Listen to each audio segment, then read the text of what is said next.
नमस्कार मित्रांनो, स्वागत आहे तुमचे पुन्हा एकदा फक्त बैलगाडा प्रेमी यूट्यूब चॅनलवर। तर मित्रांनो, आपण आजच्या व्हिडिओत पंचम हिंद केसरी सर्जाबद्दल एक महत्त्वाची अपडेट पाहणार मित्रांनो। तर मित्रांनो, मला बरेच कमेंट आल्या की सर्जा आता नेमका कोणत्या मैदानात पडणार आहे, सर्जा आता कुठे पडेल, अशा बरेच कमेंट आल्या। त्यामुळे आजच्या व्हिडिओत आपण सर्जाबद्दल एक खात्रीशीर अपडेट तुम्हाला देणार मित्रांनो। तर बऱ्याच जणांना हा प्रश्न होता की आपला सर्जांचा लाडका हिंद केसरी सर्जा आपल्याला येत्या 15 तारखेला श्री दत्त जयंतीनिमित्त मोजे वडूज तालुका खटाव जिल्हा सातारा या ठिकाणी एक भव्य दिव्य दुस्सा व एक बैल हे मैदान आयोजित झाले आहे। या मैदानात आपला सर्व लाडका वेगळा शेवट पंचम हिंद केसरी सर्जा पडण्यासाठी येणार की नाही। तर मित्रांनो, आपला सर्जा आता आपल्याला डायरेक्ट 17 तारखेच्या वडकीच्या हिंद केसरी मैदानात पडताना पाहायला मिळणार आहे। त्यामुळे आपल्याला सर्जा हा 15 तारखेच्या मैदानात पडताना पाहायला मिळणार आहे मित्रांनो।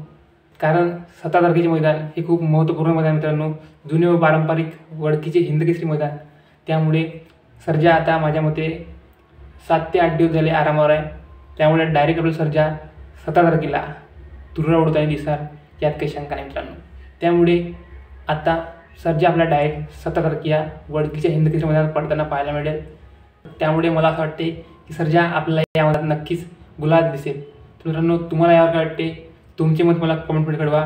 व्हिडिओ आपल्याला लाईक करा आणि असेच नवनवीन अपडेट पाहण्यासाठी आपल्या चॅनलला सबस्क्राईब करा। धन्यवाद मित्रांनो। तर भेटूया पुन्हा एकदा अशाच अपडेट्ससह।